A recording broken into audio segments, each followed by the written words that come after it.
Hello, and welcome back to the Wheel Talk podcast. My name is Abby Mickey. We've got a full crew today. I'm so excited. Gracie Elvin, hello, welcome. Hey, not going to try and do a funny intro because that never works. Loren Rowney. G'day, everyone. It's I've got nothing either. I was going to try and say things, but I was like, no, there's nothing. I was going to ask Matt to give us his best joke. Matt, you got any good jokes?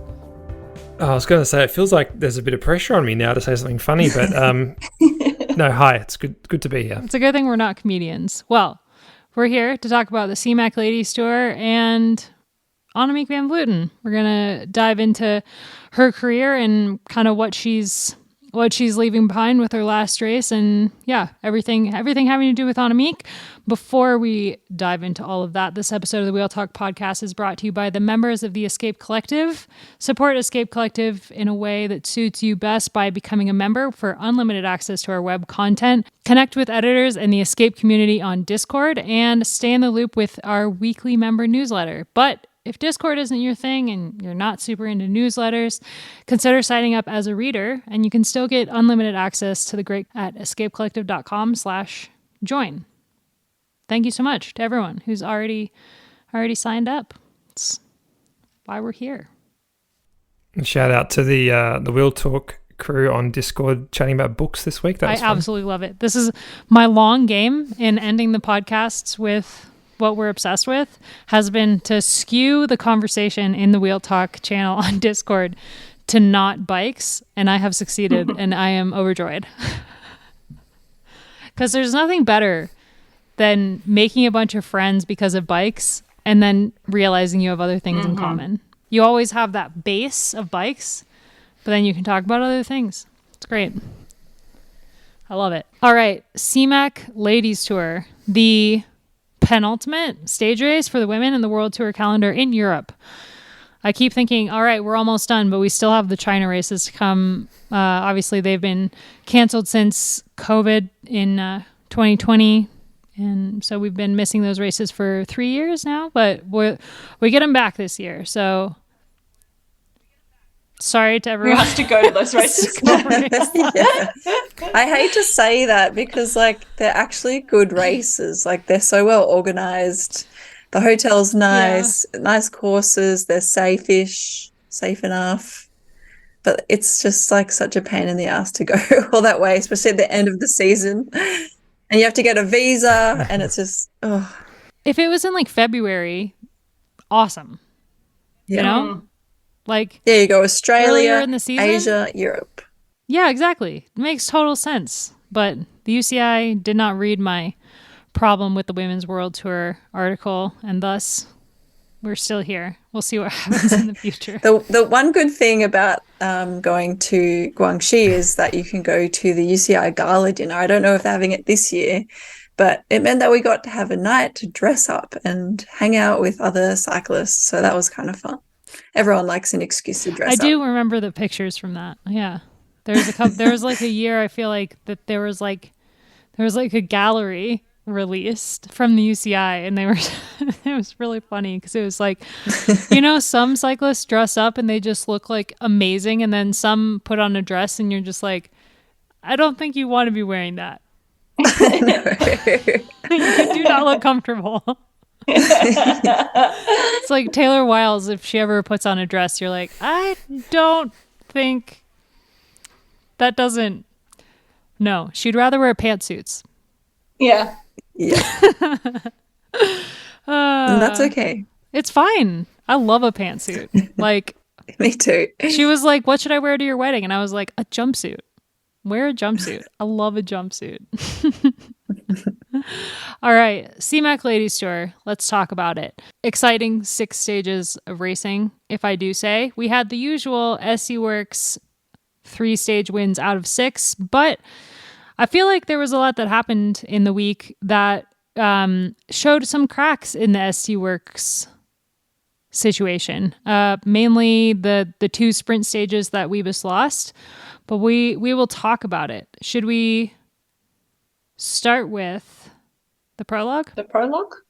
2.4 kilometer long prologue, so real short. And when it's a short effort like that, you usually look to the sprinters to take it. And it was Charlotte Kool who took that first stage.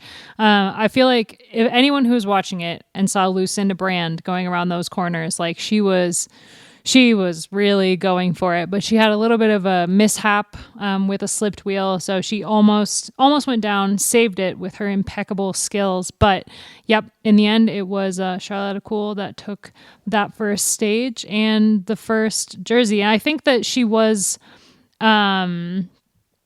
she had targeted not just the prologue, but this race in general. So that was a result for her that was not much of a surprise. I feel like for me, Rihanna Marcus in second was more surprising because as a time trial specialist, like, yes, it's a time trial, but it's such a different effort than like the Dutch national time trial that Marcus would have won earlier in the year. And like her up there with the other top four. We had Lotte Kopecky in third and Lorena Wiebes in fourth. So like interesting and surprising that Marcus was in second as well.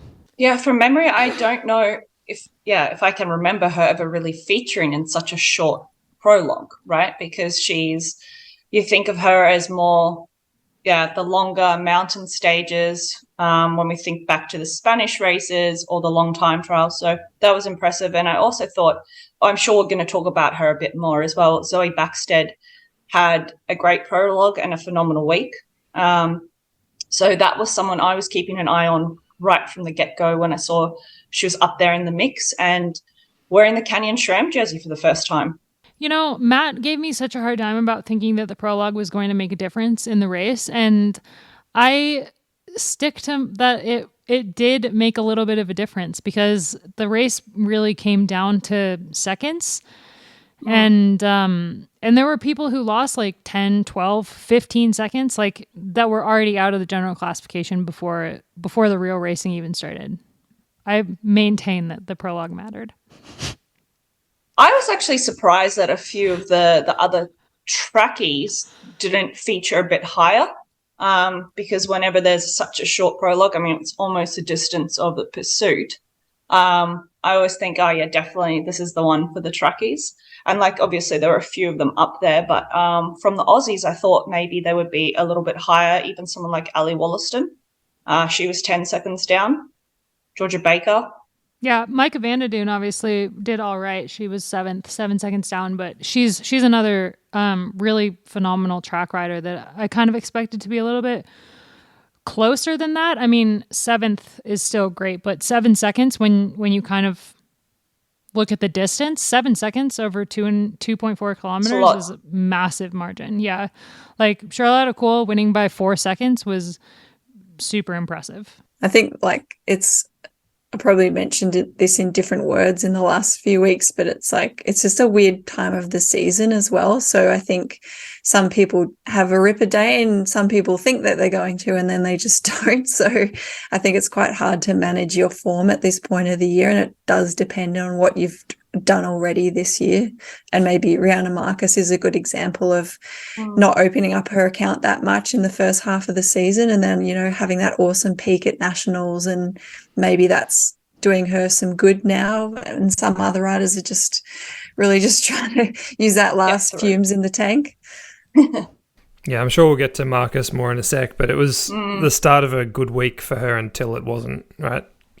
Had a really good time trial a few days later again, and then I think she was second overall when she crashed out on the penultimate stage. It's a real shame. Yeah, let's talk about the road races. So stage 1, I think we all expected, okay, there's going to be sprint stages. Yeah, there's going to be sprint stages this week, and when it's a sprint, it's going to be Lorena Wiebes, but Elisa Balsamo took the first stage ahead of Lorena Wiebes and Charlotte Kool, and just love a comeback. She's obviously had a really rough year this year with the crash in Ride London. Crashing into the back of the team car took her out for quite some time, and she was still really looking like she was flustering. That's not a word. Like she was struggling a bit at the Tour de France Femme. She ended up pulling out near the end, and so to see her get a stage win, especially in front of Wiebes, was awesome. And I think like SC Works was quite hard on themselves about their sprint lead out after the race, but it was also like a really amazing effort by the team. And like watching the sprint back, like the duo of Balsamo and Ilaria Sanguinetti is just amazing. The two of them are like the lead out that she kind of had, putting Balsamo in the perfect position, and things went right for them while things went wrong for SC Works, and it ended up with a win for Elise Balsamo. The sprint was interesting in that it looked to me like Sanguinetti actually got in Balsamo's way a little bit when she pulled off. So she pulls off to the left and Balsamo had to go a bit further around than she might have, while the others had a straighter run to the line. So that made the win even more impressive to me, I thought, the way she navigated that. But just on Balsamo's comeback, this is her first win since that crash you mentioned, Abby. Since then, she's had a couple of fourth places, a third place, and 5 second places. So I imagine this will be a huge relief to her to finally get that win, and also for the team as well. Yeah. We talked a little bit last episode, I think it was, about how Lidl Trek has maybe had a disappointing year this year. It's always nice to kind of hit the end of the season on a high, because then you go into the next season with good vibes. It was definitely good to see all the emotion at the end of that stage with all of the Lidl Trek riders, and you could tell, obviously, Balsamo was pretty overjoyed, but everyone else was too, and you could just see, everyone experiences the hardships of their teammates one way or another, so that was really nice that they could really share that happy moment. Mm-hmm. I watched the sprint back a little bit, and I think it was just interesting. It looked like Kopecky was the reason that Wiebes got hung up a little bit as well. Like, she was looking over her shoulder to the right at Charlotte Kool, who was coming up the inside, and like kind of stopped moving for a second. And then that's when Ilaria came around the other side with Balsamo on her wheel. So, I mean, you can't win everything, even if you're SC Works. Just as a quick aside on Kopecky, how cool is it to see the rainbow jersey leading somebody out in the sprint? Yeah. It's just a small thing, but I love seeing that, and then seeing her later in the race doing the same thing in the leader's jersey as well. It's just, I don't know, I like those moments where it highlights the importance of the team and a rider who's willing to work for her teammate, even though she's the world champion and in later on, leading the race. Very cool. Although I had to remember that she was world champion. I was looking for the Belgian jersey. I was like, oh yeah, duh. That's cool. Yeah, and then she swapped it out on stage 2 for the leader's jersey, winning the 7-kilometer long time trial in Leuven on home soil, Belgian soil. Obviously where the worlds were in 2021 that Balsamo won. So yeah, returning to that was pretty cool. And I think one of the most notable performances of the day, as Loren mentioned already, was Zoe Backstead. Like, obviously a great ride by Kopecky. And I laughed out loud at the end when she was like, well, I don't want to wear the yellow jersey because she didn't want to wear the rainbow jersey. And I think the internet was mad, but come on, that was a joke. But yeah, great ride by Zoe Backstead to be up there. And also, she was in the hot seat for a while, but I mentioned it last week, but she's on brand new equipment. This is her first race with Canyon SRAM, and she managed to have an incredible ride in the time trial. It was really cool to see. Yeah, amazing. Last week we said how hard it is to jump on equipment depending on who you are as a rider. And obviously she's so young too, just let alone the equipment just to perform at that level is impressive. So I think that the Canyon SRAM team are going to be stoked. I think there might be a few riders on that team maybe not as stoked to have someone just come in and be the leader straight away, someone so young. But I think that team is evolving into something new once again. So she seems like she's slotted in very good and easily there. And I think, 2 episodes ago when it was announced that she was making the shift, and we're like, oh, is that a good move, going on to a team with your father as a DS? And clearly it's proven to, she's had some performances this year where you went, oh yeah, like she's going to be something really good in the future for sure. We've always known that since she was a junior. But then this week for me, I was just like, whoa, she really stepped it up. And I just keep reminding myself she's 18, first year pro. So it's like she had a little something extra behind her being on that team.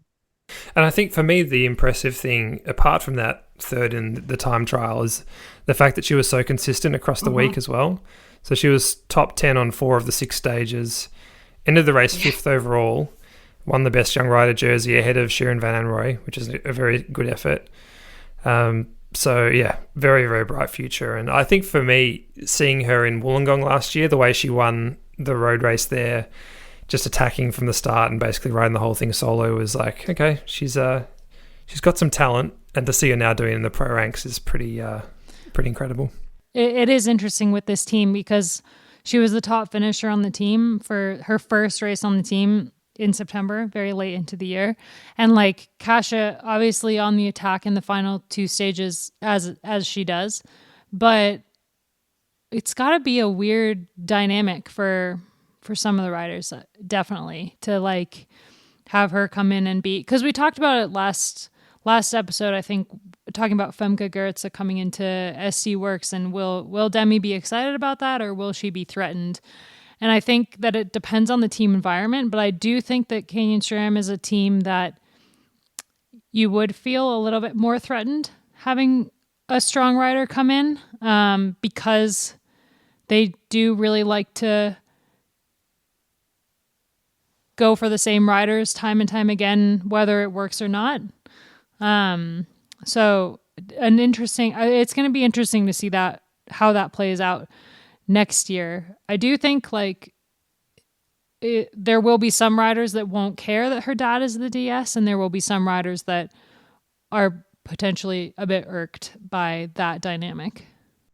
I do think, though, that it's really great to see riders. You don't actually see it that much in women's cycling. You see it more in men's cycling, to have the stagiaire riders coming in mid-season or late season, and I'd like to see that more in women's cycling. It's such a great opportunity for young riders to come in later. It's good for the team because often there's a few people out by this stage of the year, but it means the young riders aren't just dropped straight away into that spring season of racing, which is just absolutely brutal. And so they can build their confidence in some of these races, especially stage racing. So, like, what a perfect start for someone like Zoe Buxted to come into a World Tour level tour, but one that is, it's not easy, but it's like a kinder environment than the first half of the season. And she can build her skills and, more importantly, her confidence. And next year she's going to hit the ground running. Mm-hmm. I think like Chloe Hosking, one of her breakout performances way back in like 2009 or 10 was that she'd raced on like a small club team in the Netherlands and then got an opportunity maybe with HTC actually as a stagiaire. And I think Holland Ladies is where she broke out and really stood out to everyone as like, wow, okay, this could be a ride. And it got me thinking about this whole under 23 category as well, and what we saw at Tour de l'Avenir. I'm sure you guys spoke about it last week, but having those top World Tour under 23 riders going and dominated. And I was talking to someone about the Aussies who had gone in and how many just riders in general DNF that race, because the level between the Zoe Buxteds of the world and then perhaps under 23 riders who maybe have gone to university and are juggling cycling and studying and just aren't quite at that level. How do they fit into the equation then? Tour de l'Avenir is meant to be this race, the race of the future, to showcase the future. And it's like the names that we paid attention to were just the names that we already know actually as the future talent. So it was something, I don't know if you probably discussed it last week, but it was something I was thinking about, and a good point by Gracie. Actually, this would be a great opportunity to throw in a few of those U23 riders that have maybe come over to Europe and have raced on a lower level, but are looking for that opportunity at the end of the season to step up and quite often we see those people go into races like Tour of Ardèche and whatnot, but those races don't often get the same attention, and it's very suited to a specific rider, Ardèche, whereas Holland Ladies Tour has a variety of stages that, depending on your style of racing, you can sort of show yourself. I have it on good authority that FDJ Suez showed up to Ardèche with like a full squad behind Marta Cavalli purely to help her get her confidence back. Like they're just using it as a confidence booster for her, basically. Yeah, I mean, I don't think years ago you get a few top riders showing up there, but it was more the climbing riders, and it was also determined like whether you went to that race based on the world's course. So if it was a super hilly world's course, then it makes sense to go and race up a few mountains and really hard stages. But the level, and I haven't really paid much attention to that race other than just scrolling through results. It seems the level isn't sometimes as high as it maybe used to be. The year that I did it, one of the years I did it, the Canyon SRAM team was there and Kasha won. But it was, and then like the US had a team there that was their world's team. Like they just brought their world's team to Ardèche before the worlds, which I believe it would have been 2018. I can't remember which worlds that was. In Austria. Yeah. But actually having those two teams there made the race better, I think, than had they not been there. Like there was a little bit more control, and there was like a drop of control and professionalism that made the race make sense, but it wasn't enough to completely suffocate all of the other teams that were there, which is interesting. I feel like it's a bit the same this year with FDJ being there. Like, yes, they're a World Tour team that has won World Tour races, but I think having them there, they've only won one stage, and they're not even leading the overall. But having them there is still kind of balanced out the inexperienced riders, if that makes sense. I don't know. It's like it comes down to balance, I guess, at the end of the day. If you have like, if SC Works was there, I'm sure that it would be a bit more of a flogging. But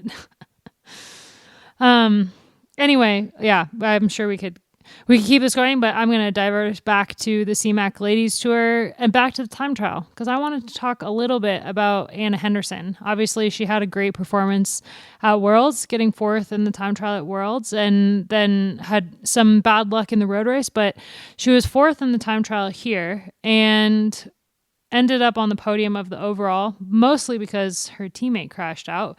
But I feel like I'm just really excited about her as a rider. Like, I think every year she kind of gets better and better, and I think it's a little bit of a slow burn for her, but that means hopefully that it'll last longer. So I thought that this race was like similar to Zoe. She was really consistent over all of the stages, and maybe she wasn't attacking and she wasn't out there like making the race, but she's still just chipping away at becoming one of those top riders, and I love to see it. I feel like Anna Henderson is, just in general, she seems to be a super consistent rider, whether she's working, she's mostly working for the team, but when she has her own opportunities too. So I guess, yeah, Matt would probably have maybe more stats on her, but if you went through her seasons, all the past seasons since we've really noticed her, she is just one of those riders who's consistently there. She's consistently in the front group. She's only 24 too. Like she seems older than she is in some ways, because we have talked about her now for a couple of years. I just think, yeah, if she really believes in herself, seems like she does. I don't know her at all, but yeah, if I was to give her any advice, it's just keep chipping away.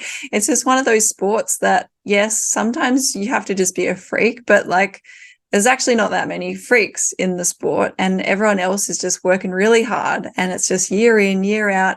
And something that I really like about her is that she's consistently finishing hard races. She's consistently attacking in hard races. She's putting her nose out there.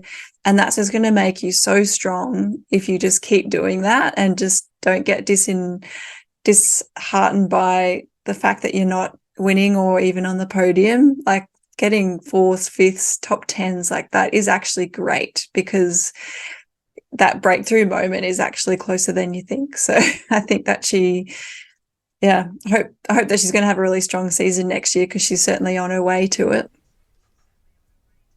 What's her best chance of taking a big win, do we think? Because we talked about her time trialling, which is obviously strong. We talk about her being an aggressive rider. She was also up there in the sprint on the next stage that we're about to talk about. She was the one that kind of kicked off the sprint there. So what's her best chance of getting a big breakthrough win? I think it needs to be like a solo move to get her first win. Like, she obviously she doesn't have a kick to win a bunch sprint or even a reduced sprint. If she's going to take a road race, it has to be like a solo move or like a 3-person move that like she can outsmart them in the end, maybe. I mean, I know, like, I talked to her at the Tour de France Femme. She watches every single race back to see like how things were won. She's not only is she like getting better physically every year, she's also really dedicated to like learning the craft, which is really cool. And I think because of that, it will be a tactical thing that when she eventually takes her first big win. But I think it could also be a time trial, because I think she's chipping away at that every year. Like, she's getting stronger and stronger in that discipline every year. And like the World's TT was a surprise to her that she did as well as she did. But you only have to have one really good time trial to be like, oh, I'm a time trialist now, and start working on the marginal gains in that aspect. And once you kind of start working on those, sometimes it can go the way of like you just had a good time trial and it's all downhill from here. But sometimes like things have to go right, like mentally things have to go right to have a good time trial. And sometimes it's a one-off, but sometimes if you just put a little bit more effort in, you get better and better. So I think it's going to be like, solo, whether that's on the time trial bike or in a road race. I think that's her best chance. And I think in terms of the classics, she could suit any number of them because she is a good climber. Her time trialing as well is become a strong sort of aspect of her as a rider. And yeah, like you were saying, Abby, I could see it as well. It's definitely been a solo move where it's been a super hard race. The group is reduced. And we do see those moments sometimes where riders are starting to look at each other, but then it's a numbers game too. So, if Jumbo-Visma has the right composition in the front group too, and there's a lot of pressure on, she could be one of those riders who attacks and holds the gap then, because she is strong enough to do that.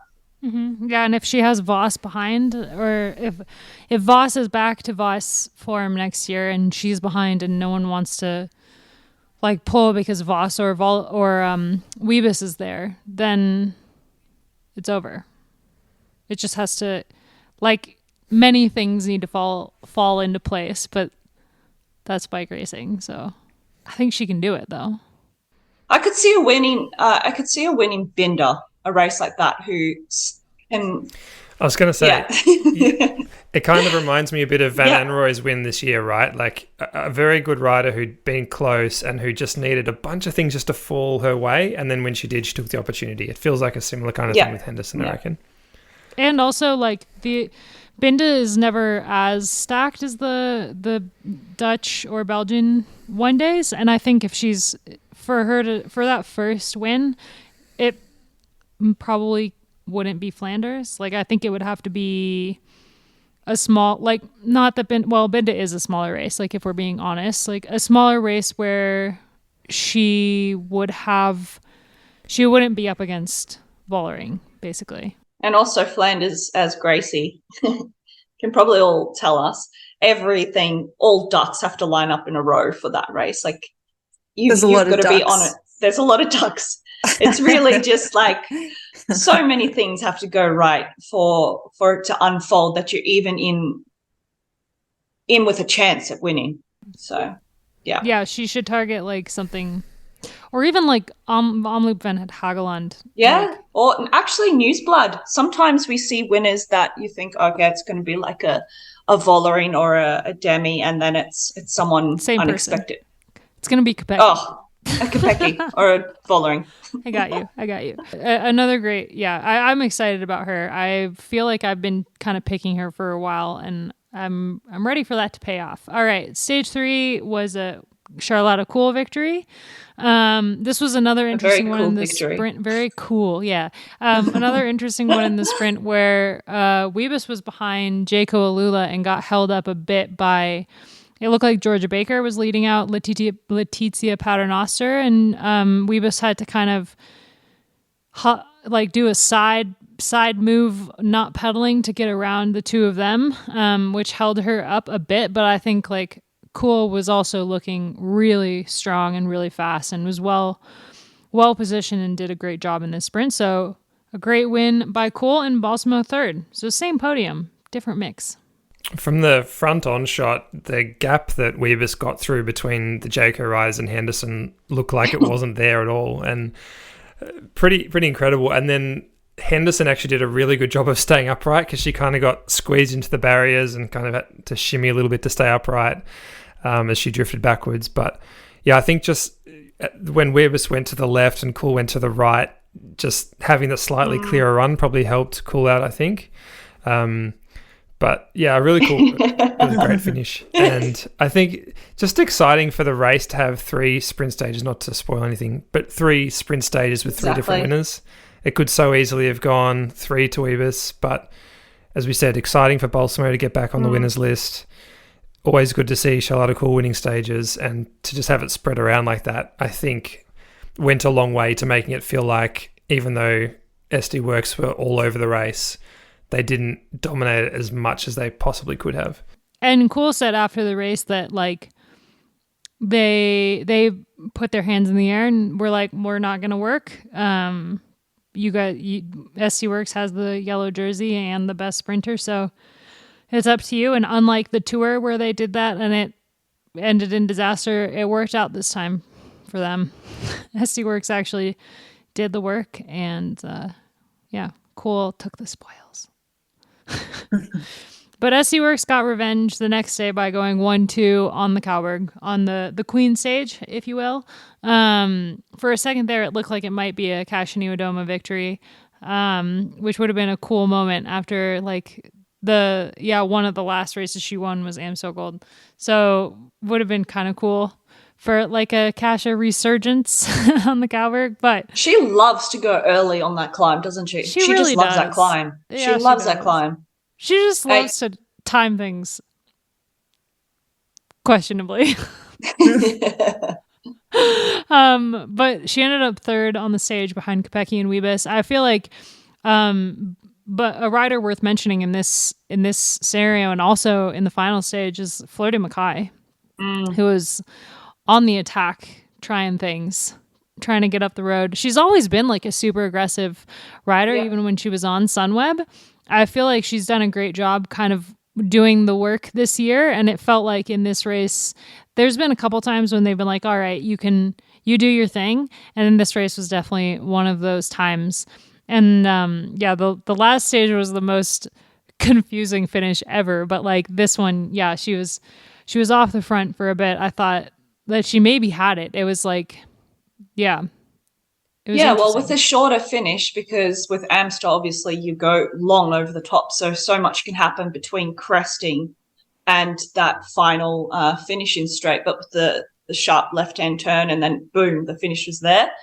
I was crossing my fingers for her, because I think the commentator was saying she's won 9 races in her career. And for me, I was like, 9 races are still really good, 9 races, but I thought somehow it was more. But she's always around the mark, but not often on the top step.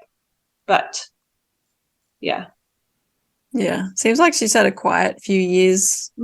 She's still been like one of the top 20, top 30 riders in general, but just not quite what we were expecting when she was younger coming through. And I feel like maybe she's just coming into that nice age now where she's gotten some good strength. She's in a good team environment.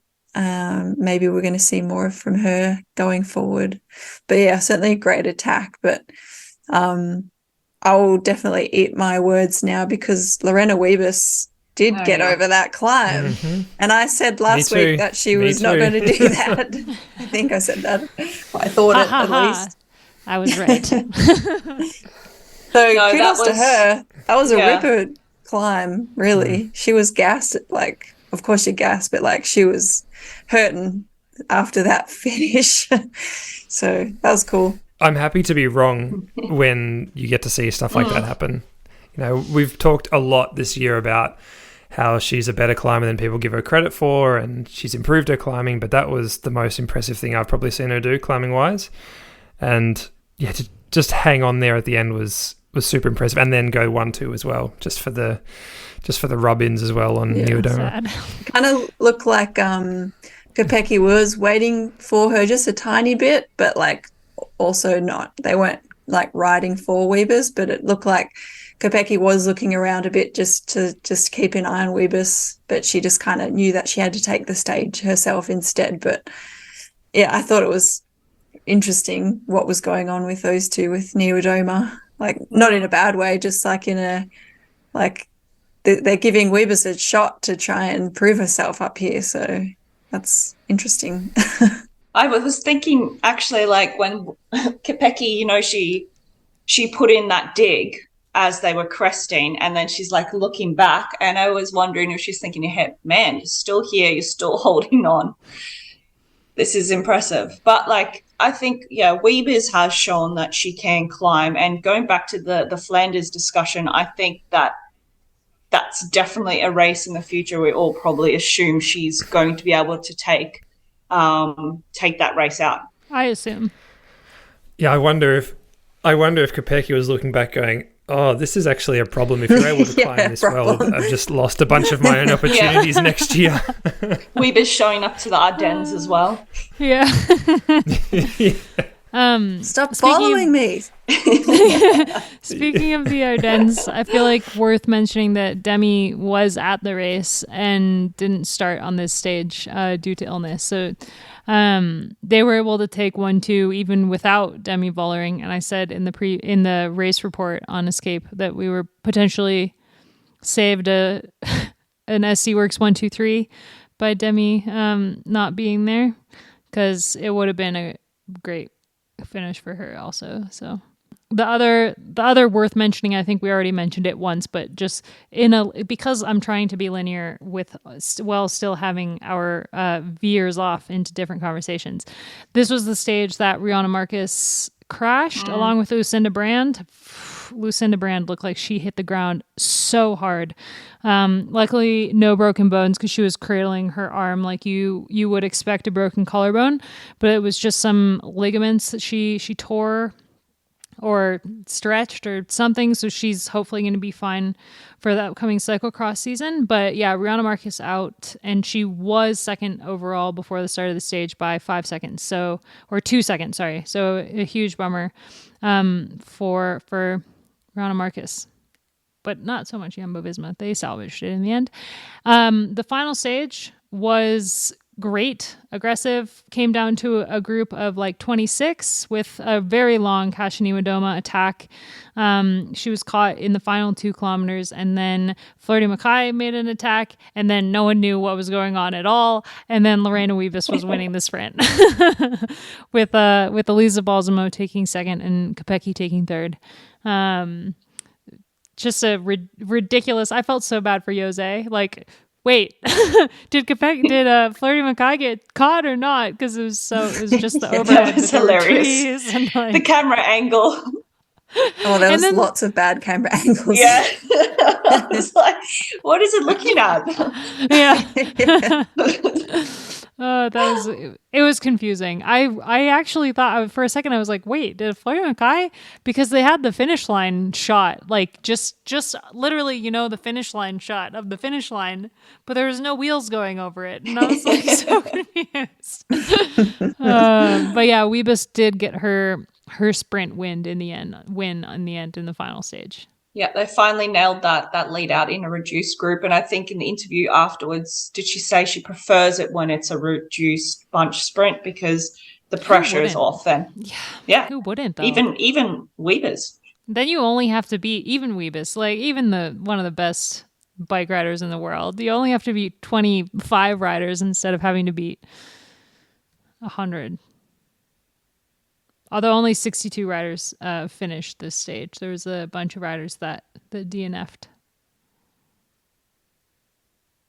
It's a hard stage, to be fair. It's often the case, I feel, with this stage race. I think I DNF'd the last stage all the times. It's like I'm done, I'm out. It was usually the Kalberg as well. It's like, too. Oh, the weather was crap or something. You're like, yeah, I'm done. Yeah. I mean, the weather for them this week was good, but it was hot. What was it? The second stage that they almost shortened for like the hot weather protocol, and they ended up not. But yeah, there was like a couple days that were just super hot. Yeah, it's been pretty horrendous up here.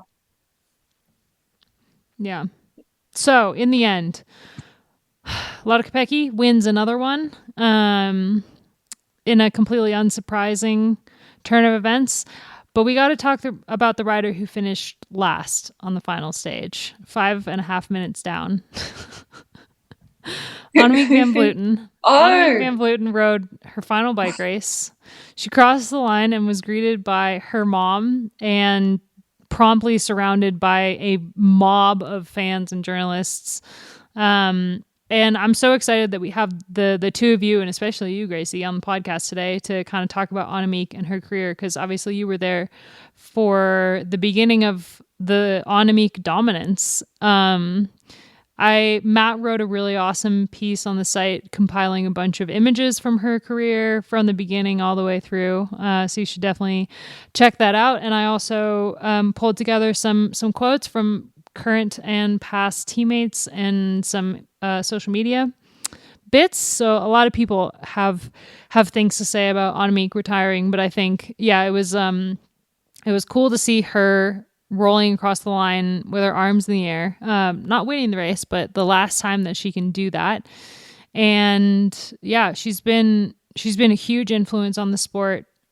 She's been a major talking point for us since we started this podcast, Loren, in 2017. We've talked about her almost every episode. And yeah, it's going to be really weird in a week when we talk about the Tour de Romandie and we don't mention Annemiek van Vleuten. There's a hilltop finish too. Like we won't utter the name. Well, we might, but yeah, the last bike race of Annemiek van Vleuten. Well, and it was fitting. It was in the Netherlands, right? How nice to have a final race in your home country where it all began. And I think what's one of the most interesting things with her is her evolution as a rider. And Matt, I haven't read your piece, but I'm sure the images would tell a bit of a story there that how Annemiek actually started out all those years ago. I think was it 2000 and was it 8 or 9? Her first 7? 2007 was she rode the Holland Ladies Tour as her first ever professional race, and she DNF'd the first stage. Yeah. So, but just, I think when I entered the sport, she was a name I knew, but I always thought of her, as that more classics type rider, how often most of the Dutchies were perceived. And then over the years, she's evolved into this Grand Tour rider, who's winning mountaintop finishes. And so I find the evolution of her as an athlete has been interesting. I think Gracie and I actually that year, 2016, when she went to Orica AIS, that was when I think for me that she was really evolving into that different type of rider. And actually at the start of the season, I think she had her eye on a lot of the sort of classic type races, and you, Gracie, you and her were quite a good team. in terms of being there in the finales for our team. And it wasn't till Rio when she climbed with Mara Abbott that I was like, holy shit, like that was like a big moment where, you know, Mara Abbott at that point was the best climber, one of the best climbers in the world, if not the best. And it was like, wow, Annemiek can do that. And then from there on, she just became this different type of athlete. Yeah, it's sweet that we have you here, Gracie, because I think you were there when she kind of at the encouraging of the management at Orica AIS that she pivoted to become a GC rider, and obviously in doing so completely changed the game when it came to stage racing in the women's sport. Nice. It was, interesting to see it all unfold. Exciting to be part of it, along for the ride in a lot of ways.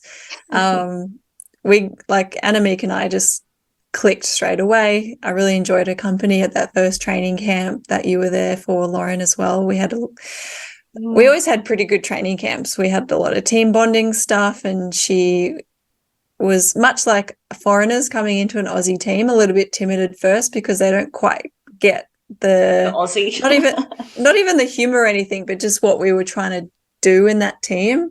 But she got it really quickly, and she just immersed herself in the green edge culture really quickly, and had so much fun racing with her that year. And I trained with her for 2 weeks in Livigno in the mountains before Rio, and we did so much climbing. Like, that was the fittest I'd been up until that point. But I was like almost crying after every day, like on some of these mountaintops, not because I was upset or anything, but I just was empty. I was completely empty, just like that hunger flat crying that you do. And my ex-husband was there with us. And so we would do these epic days, and they were just awesome. And we did some of the toughest climbs, but they were way ahead of me. I would just climb at my own pace and do what I could do to just get up these mountains. And I remember Stu saying just quietly to a few people, saying, if you're into betting, I'd put money on Annemiek at Rio. He could just see, like, he'd never seen a woman climb like that before. And then she did what she did at Rio. Unfortunately, that awful crash happened. I didn't even know that she'd crashed because I was so far behind that race. I was like one of the last riders in that race. So the first time I found out about the crash was in my post-race interview. I got to see her the next day in hospital, and it was really upsetting just to see what had happened to her physically, but also, you know, what she'd lost, really.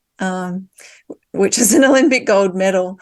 And then just that was really what I got to see. I'm sure other people had seen it in years previous on other teams, but that was my first experience of seeing her resilience come out. And she had concussion, like quite pretty bad concussion, and she kept swinging herself out of this hospital bed, and the nurse would come rushing in like, stop, you have a broken back. And she'd be like, oh, okay, and she'd like lie back down. 5 minutes later, she'd like try and get back up again because she couldn't remember, and she just couldn't stop asking us, like, how do I get over concussion? How do I like come back into training? Like, she was already focused that very next day on her comeback, and 1 month later she won the Tour in Belgium. And that was it. That over that off season, that was where they started talking about some of those GC plans, and then it just took off from there. So it was cool to see that in real time happening, play out, and seeing some of that resilience. And she'd had quite a number of serious crashes in the years after that as well, and she would just bounce back like no one else I'd ever seen. The dedication she puts into her recovery as well as her training, like we all know she loves going to altitude, but she puts in meticulous effort over every aspect of cycling, and you definitely have to respect her for that. I know a lot of riders, including myself, maybe weren't prepared to live like that as an athlete, because ultimately that's a choice you have to make for yourself of how much you want to give to the sport. And so she was just one of those people that was able to give 100% of herself to the sport. alongside her natural talents and her resilience, that's what made her a champion. And some of us just couldn't keep up for all of those reasons. So yeah, she's an incredible person as well as an incredible athlete. And yeah, just to be a teammate with her and watch some of those moments happening, they're the kind of moments that you see sometimes on movies about sports people, like, and to see that happening to a friend, or to see a friend pushing themselves mentally to the edge is, yeah, it's kind of a wonder in some ways to see that in real life.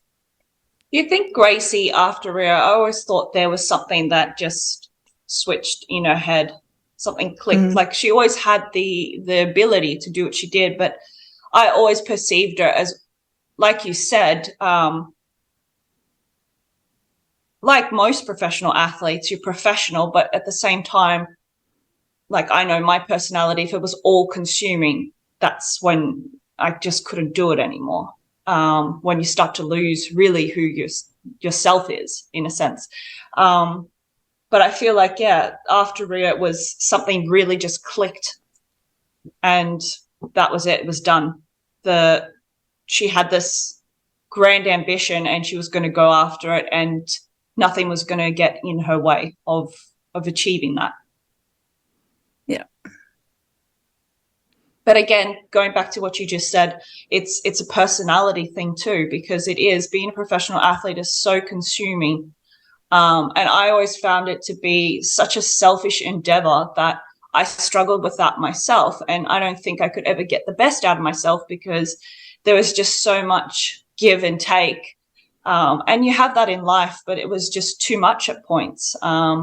You know, you miss out on so many things in life too, particularly being a foreigner, life events happening back home. Like when my mum had cancer, I had to just get on a plane and go to Europe and act like, you know, she was fine back in Australia. So, yeah, it's this admiration, but for Annemiek, but also not being able to comprehend or understand that mentality. And I think that's actually how the peloton felt about her. It was like in awe of this person. And I think, you know, at the Giro in, when was it, 2020 or 2019, when she was called the alien, because it's like, you know, she's your peer and you know her as a person, but at the same time, it's her approach to everything to do with sport was just, yeah, I can't comprehend it. It's extreme, and in a lot of ways it's unrelatable. And I think that was one of the main problems that many of her teammates and rivals had with her. I think, yeah, for some people it just, you know, that feeling of being able to not relate to someone can manifest into just, wow, good for you, respect, whereas other people would see it as a threat. So yeah, I think everyone had their own views on Annemiek, and even now I've spoken to riders in the last couple of years and they've said, I'm just not prepared to do that kind of life. And also you heard Demi Vollering say in her interview at post Tour de France Fun this year that she really puts a lot of effort into finding her balance of being happy and doing what she wants to do. And I really took that as with that undertone of, I'm not prepared to live like Annemiek. And it wasn't in a disrespectful tone, but it was in a, this is my choice and this is how I'm going to do it. And I think that is also a good role model. They're both so different. They're both able to win the Tour de France Fun. I think a lot of young riders need to know that you don't have to live like Annemiek. You can take elements from her and definitely be inspired by her, but you don't need to do exactly what she did to be a champion. Yeah, and I think, I mean, I feel like the biggest takeaway this weekend with the peloton and watching her retire and listening to a lot of what people had to say is just, yeah, like awe of her dedication. And also like gratefulness for what she did change in the sport, which is, I mean, she really did elevate the level of professionalism, like almost single-handedly. And like altitude and stuff wasn't something everyone did, and now they do. And I think, yeah, like I feel for me, it's been an interesting couple years with Annemiek, because there were some years there where the dominance was a bit much, and it was a bit exhausting. And I think in the last year, I've grown to really love her as a rider and what she's able to achieve, and like how incredible she is on the bike. No, I maintain that she looks just awful on a bike, but what she can do with said bike is amazing.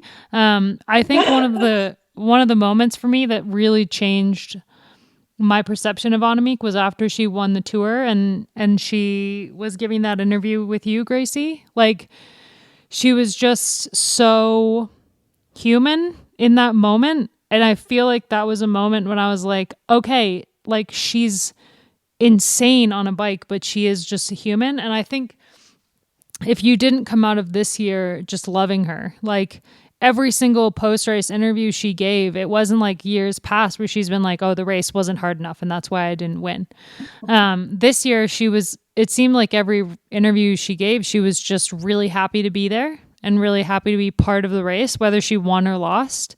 And I think, like, especially at the Tour de France Femme, she didn't make any excuses for losing the race or not having the legs. She was really honest, and it wasn't like, oh, I was sick, or, oh, like XYZ happened or whatever. So that was, I don't know. I think my feelings about her, while in the past, have been not always the best.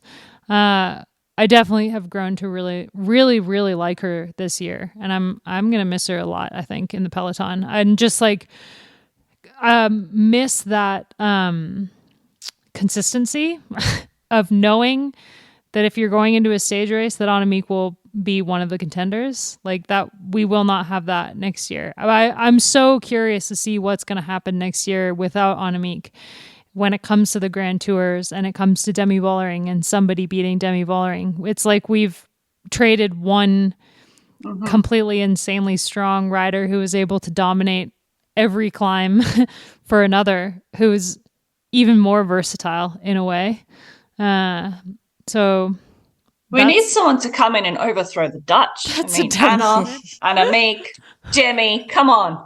Yeah, seriously. Like, okay, we've got the Kopecky effect going. Belgium's going to step it up. They've always got this weird rivalry going on. I maintain that the Italians are still coming for that whole, But Sylvia the Italians Prisco have had it in the past. We need someone else. The Germans. That's who we The Aussies. We need the Aussies to come. We definitely need the Aussies. They've been so close for so long. We're closing out an era, though, not quite, but having Van der Breggen leaving 2 years ago, now Van Vleuten, a couple of other bigger names that have retired over the last few years. We've still got some of this era left, Niewiadoma, Duignan, Longo Borghini, just to name a few, but they're not going to be around for that much longer. Of course, perennial Voss, who's never going to retire. Don't need to count her. But yeah, like this, it's the really Annemiek, Van der Breggen, yes, but definitely Annemiek. It's a real mark in time of the changing of the guard.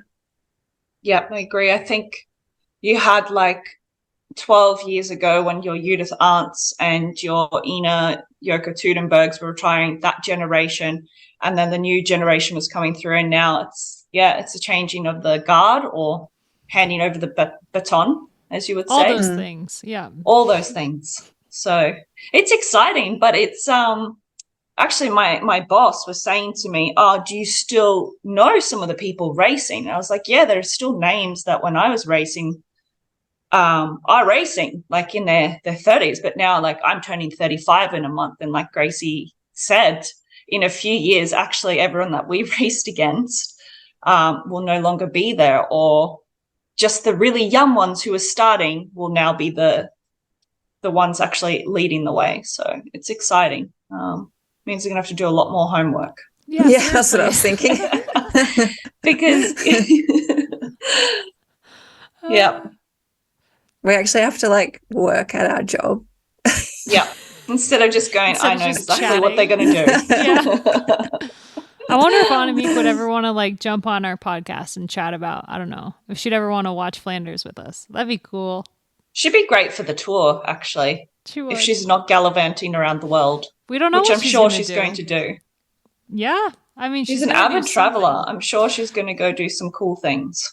I wonder if she'll stay like in the Movistar bubble and do something with, or like in the cycling bubble at least. Like I know she's really enjoyed being at Movistar. Like I don't know, maybe if I don't know if she would be a DS, but like there's men that retire that have like hyper focus as well, like and go into being performance director or something along those lines. Like yeah, I feel like She could do something like, she'd be a good person similar to Kunda Court and go into like technology development or something, because she's like all about the aero, as we know.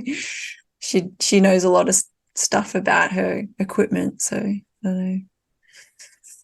I do want to say two things, not about Annemiek, but related, in that there's two other Green Edge alumni that also announced their retirement that are getting majorly overshadowed by Annemiek's retirement. And so I just want to like... Kopecky even got overshadowed for winning Simac. Yeah. Annemiek spent significantly more time on the podium than Lotte Kopecky.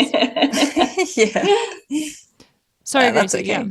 I just wanted to give some love and shout out to Jess Allen and Georgia Williams, because they've been a big part of that team, or big part of Green Edge as well, for a really long time, and have added invaluable amounts to the team. So I just wanted to say a big thank you to them as well, because Annemiek, of course, is amazing and her results list is very long, but there's other riders around that have done a really good job and maybe just not gotten that much recognition for it. So thank you, Jess and Georgia. Yeah, everyone, I hope, will remember Jess's audio diaries from the Tour de France Femme this year that were just phenomenal.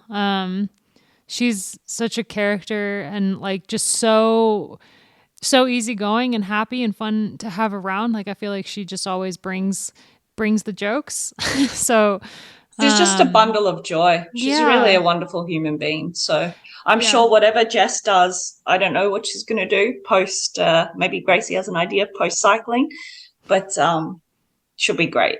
Yeah, I think both Jess and Georgia can add heaps of value to a team after their racing days are over. So whatever team gets to have them will be very lucky. Oh, that's something to speculate about. Well, Georgia said something about staying in the sport on her Instagram post. So yeah, and I think Jess is still figuring it out, but I think she'll she said she would be cycling Girona adjacent. Yeah. She loves Girona. That's her home. So yeah, I feel like Georgia's been a great presence with the EF team this year, and I know that team is continuing in a different form. I wonder if that'd be cool to see her kind of take up a director role at EF, especially since she knows the girls. Like I know there's like a fine line between going 1 year from being a rider to a director, but some riders do it really well. So that'd be, I feel like she would be one that would, but we'll see. We'll keep our eyes and ears to the ground on that. But thanks so much for bringing that up, because it's a good point. A lot of Annemiek, but there's other riders doing stuff in the world.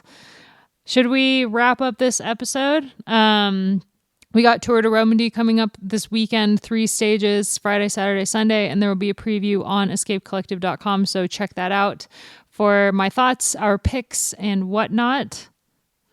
To close out the episode, I'm so excited to talk about what I'm obsessed with. Okay, go for it. Just go. All right, I am obsessed with a new Netflix show called One Piece, which it is a charming tale of a band of misfit pirates. Okay, that is very Abby. It's a manga series. Like they've done many seasons of like anime, and Netflix has made it into a real person show. And skeptical, like never really know like how that's going to go. But I feel they've done an amazing job, and I'm loving the show, like absolutely loving it. It is hilarious, but also like great plot as you would expect. But Netflix is remaking Avatar: The Last Airbender with real people, and that is an undertaking that has been done just horribly, like just god awful the last time that it was done. And so that they've successfully, at least up until episode 5 that I'm on, made One Piece gives me hope for the future of Avatar: The Last Airbender. One of the top 3 shows ever made in the history of the world. What are the other 2, Abby? That's what I'm obsessed with. Definitely Gilmore Girls is up there. I would say Gilmore Girls and Scrubs for me. Oh, Not but bad. Pushing Daisies is a really, really good show. You know, Firefly is also like a really, really Firefly good show. is good. There's a lot of good shows. Fireflies, yeah, there's a lot of really good shows.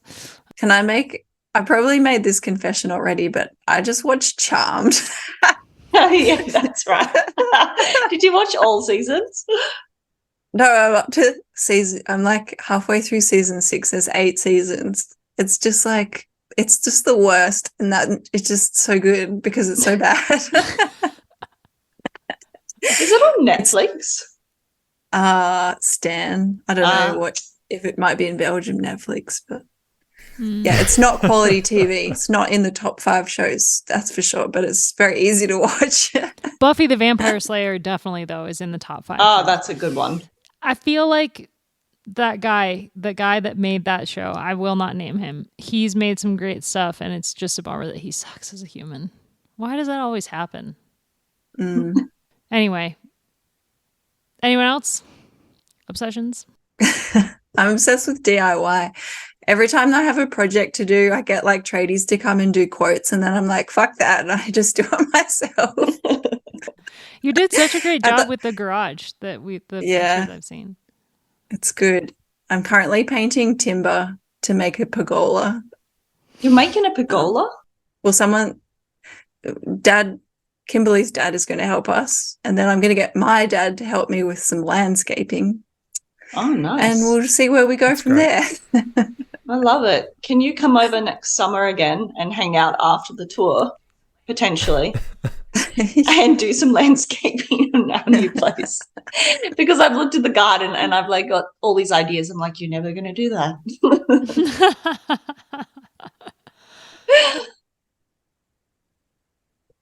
I've actually been obsessed with a TV show too, which is from another podcast, listening to it. It was called Cruel Summer on Prime. And it's about 2 girls. It's good. I think it's based on a book. I'm not sure, but it's about 2 girls and whether, I'm not going to go into too much details, but Cruel Summer, that's what I was obsessed with for the past week. I binge watched. Is it a horror show? No, but it's pretty awful. Like, one of the characters is definitely a sociopath. Is it like Pretty Little Liars? Like, I haven't seen that, but potentially. Okay, Matt, what's your obsession? Oh, mine's much less fun. I've been reading a book called Crossing the Line, which is by one of Australia's most decorated investigative journalists, Nick Mackenzie, and it's about his years-long pursuit of a story about Australia's most decorated war hero, Ben Roberts-Smith, who was this massive war hero until 5 years ago or so, when it emerged through Mackenzie's reporting that he perpetrated, allegedly, a bunch of war crimes. And this book kind of details his quest as a journalist to uncover this whole thing and the defamation case that followed, and the biggest defamation case in Australian history. So a fascinating story, the whole thing, but then particularly as journalists, I think really interesting to read about how the top investigative journalists are dealing with issues of defamation and power, and when you come up against people who have very deep pockets and who are willing to throw unlimited amounts of money at you to try and silence you when you hit a nerve. So a fascinating read about a fascinating story, and really cool to get the behind the scenes look at how all that sort of thing works. And I definitely recommend it for anyone that's followed that case over the last 5 years in Australia or has an interest in investigative journalism and how that works. Just a nice happy note to end things on, right? Does someone want to talk about another TV show so we can end it on something a bit nicer? Well, I have another confession to make of another show that I've started watching again. Please. I've started from season 1. I've gone back and I've started True Blood because it's also awful and great. It is awful and great. That is definitely a description. I'm so sad. I feel like I've watched that like 3 times, so it's so good. It is good. I've been in a weird mood lately where I have a really hard time rewatching stuff that I've seen before, which is odd for me because I love a rewatch. Yeah, usually I don't like a rewatch, and I've been rewatching stuff. I think I just want like comfort because I'm feeling a lot of feelings at the moment of lots of things, and some of it's like rage, and I just don't want to watch things that are enraging. Well, you should watch One Piece because it is the opposite of enraging. It's very cute, but like just amazing characters and plot. Cool. Got it. Very exciting. All right. We'll wrap it up. Thanks so much, everyone, for listening. We'll be back next week to talk about the Tour de Romandy. Have a great week. Thanks, you 3.